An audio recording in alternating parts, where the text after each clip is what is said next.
discovery. Travel with us to places and meet people that you may not know of or even know they exist. Every show highlights different people and places, some that we may pass in our daily lives over hundreds of times, and now we're bringing them to life. On this show, join Fred Holabird on one of his many adventures. Treasure comes in a lot of forms. It's in ore deposits that we find around the world in different places and different geologic mechanisms.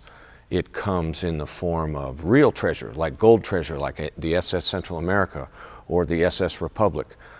But it also comes in the form of treasure in words between the leaves of a book, where we can research stuff and find out things that led us into something that we didn't know about that becomes a home run in whatever research we're working on. And that could be treasure, because that's exactly how we work in the mining business. We research in old records, we research in old published works, and from that we go to try to find an ore deposit. And that ore deposit is a treasure at the end of the rainbow.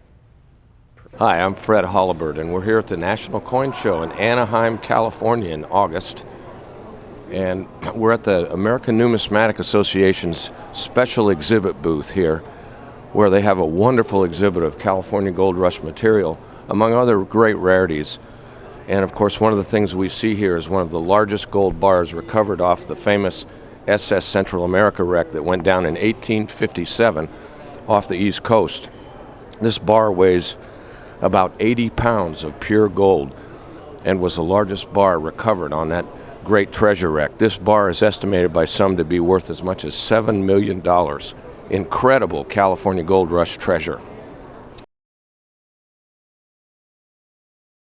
This morning, a group of Florida treasure hunters hopes to find a lot more gold after a major discovery. The team announced on Monday it had recovered more than 60 pounds of gold, valued at more than $1 million. It was found during a preliminary search of a sunken ship 160 miles off the coast of South Carolina. Vicente Arenas is in Miami with a tale stretching back to the 19th century. Vicente, good morning. Good morning. This is a treasure hunter's dream come true. This ship sank back in 1857 with tons of gold on board. More than $50 million worth of that gold has already been recovered, and there is a whole lot more. This is our HD camera that we've zoomed in on a coin and we can read the date on it. It's that high quality. It's a really cool toy.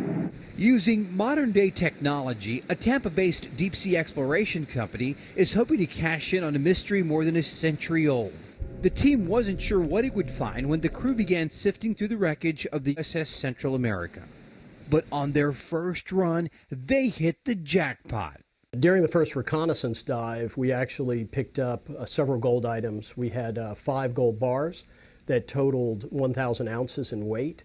We also picked up 2 mid-1800s $20 gold pieces.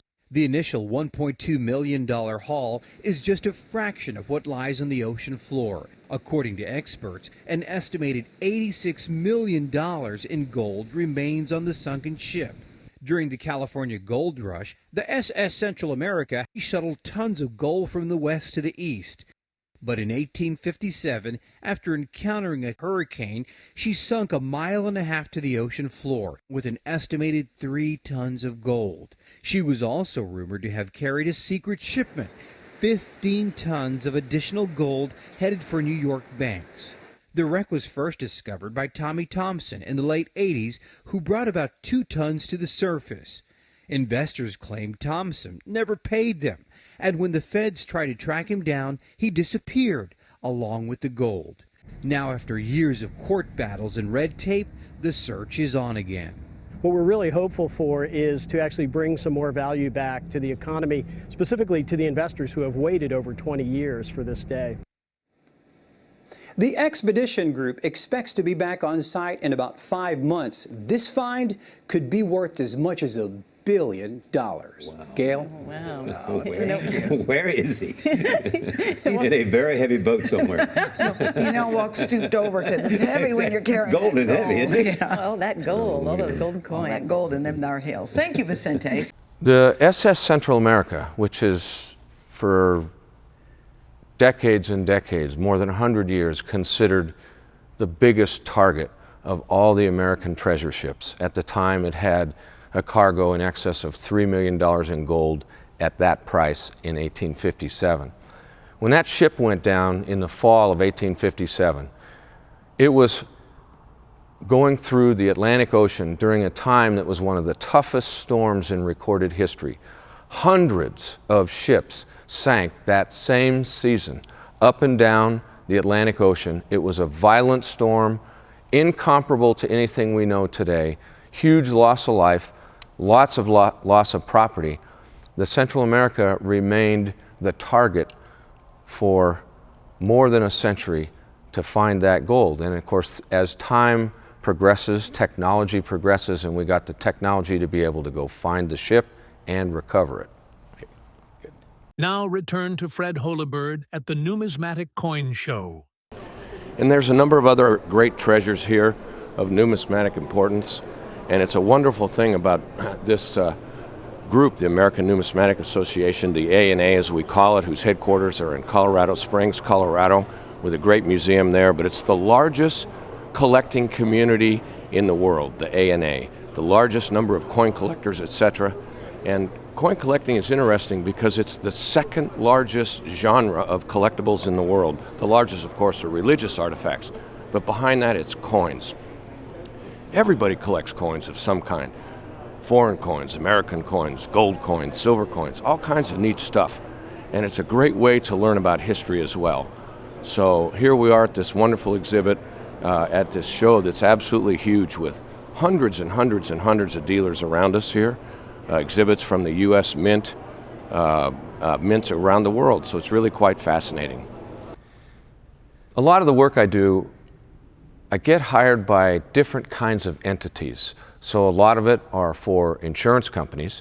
And remember, when dealing with treasure, insurance companies are involved because the treasure, as it sits on the ocean floor or wherever, by law, is owned by the people who left it there, subject to salvage rights. So because of that, we're often dealing with insurance companies. We also deal a lot with law firms and lawyers.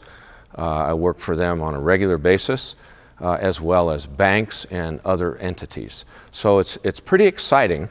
The level of layering is quite interesting once you get involved in where we're going and how we're going to get there, who's in charge, what legal entity is in charge, and so on. So it gets very involved, and so sometimes I'll work for a little sliver of that big layering, sometimes I'll work for a big section of that layering, but it's a lot of fun. Good. Here is a short film on the SS Central America. The SS Central America, also known as the Ship of Gold, was a 280-foot sidewheel steamer that operated between Central America and the eastern coast of the United States during the 1850s. In September of 1857, the ship was caught in a hurricane off the coast of the Carolinas and sank with more than 550 passengers and crew, as well as 30,000 pounds of gold. On April 15th, 2014, during a short 2-hour reconnaissance dive, Odyssey Marine Exploration Company recovered 5 gold bars and 2 $20 gold coins. According to Odyssey Marine, the recovered gold bars weigh from 96.5 to 313 troy ounces each. That would make them worth just shy of $1.3 million. Odyssey Marine says that's just a tiny fraction of what still lies below. During the dive, Odyssey's remote runabout Zeus looked over the site and saw gold bars and other artifacts clearly visible on the surface. And with the SS Central America having 30,000 pounds of gold aboard when she went down, there should still be tons of gold down below. Literally, tons of gold. Work at the site continues 24 hours a day, and Odyssey hopes to complete the recovery by September 2014. Odyssey Marine will receive 80% of the proceeds until certain expenses are paid. Then, the company will receive 45% of the proceeds. Hi, we're here at the U.S. Mint booth at the National Coin Show in Anaheim, California, sponsored by the American Numismatic Association. And this is one of the all-time great exhibits at this show. Every year, wherever it is in the country, you need to come and make sure you see the Mint booth. This time they've got a very special display of a unique coin, a 1974 Denver Mint penny, not made in copper. It's a pure zinc example. And when the mint makes new coins, often they'll take experimental examples of these things and send them around to various congressmen on certain committees, etc. And every now and then they don't get returned. But that doesn't mean it's legal to own. So this specimen was owned in the family of one of those people, and they tried to sell it, and the government confiscated it because it's not legal tender. It was not legal to own. It needed to be returned.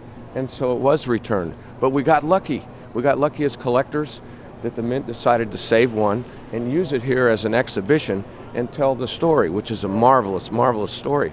These are the kinds of things that we see at the U.S. Mint booth every year at the American Numismatic Association's annual coin show. Here we are at the U.S. Mint and Federal Reserve booth here at the American Numismatic Association show in Anaheim, California. And the Federal Reserve has put on an absolutely remarkable exhibit here. And they do this every year. They bring out these incredible notes that you never get to see, that you hear about. Here's an uncut sheet of $500,000 notes with Woodrow Wilson on the front.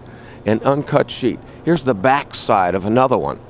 And these are the only places you can see these because they're illegal to own. They're not out there. They're not on public display. And they're not circulated anymore.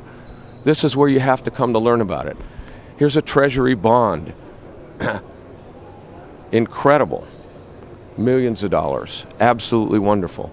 And every year they bring a selection of unique notes, federal currency, etc., to educate the public about how our currency system works, how it changes through time, and so on. So every time this show is somewhere in America, every summer, you need to come. Bring your family. Take a look at everything that's here. We have Kevin Brown with the Department of Treasury here with us today. And Kevin's in charge of this marvelous display at the American Numismatic Association show here in Anaheim, California. And with this wonderful display of material, we started talking about some of the new currencies. And what can you tell us about new currencies? Why do we need to make new currency? How's it happen? And so on. The Secretary of Treasury, the Bureau of Engraving and Printing, the Federal Reserve, and the United States Secret Service work to ensure that we have a very secure currency. Our mission is to make sure we have a currency that's trusted worldwide. So we want to make sure that as we continue to stay ahead of counterfeit threats, we redesign our currency primarily to stay ahead of that, to maintain the integrity of the United States currency.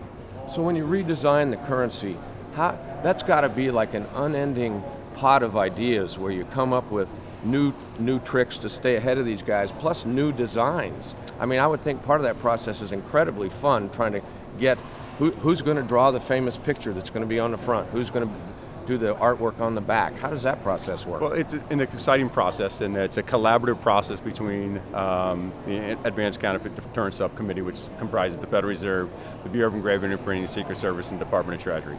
In that collaboration, we continue to look for the most effective ways to maintain that secure currency. So I see in some of the new foreign currencies, they've inserted some new stuff like clear plastic vignettes of animals, of people, things like that. That would seem to be really expensive in the process of printing money, and I know we've kind of stayed away from that in America.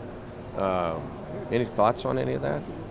Well, we'll continue to investigate the materials and component pieces to ensure that we maintain that secure currency. So yeah. We look at every option. Awesome. Well, thank you very much, Kevin. Thank you, sir. Great, thank you. Tremedia Channel has taken out all the stops. Do you have any television or movie content? Are you been looking to get your show or your movie on a platform and broadcast it worldwide? Tremedia has the answers to all your questions. Today, you can submit your content to our content panel, and we may place your content on the Tremedia channel. It's easy and can become an income source for you. It is as easy as it sounds. Maybe you could submit something for our Medical Moments or Discovery Channel. Let's talk and get the gears in motion.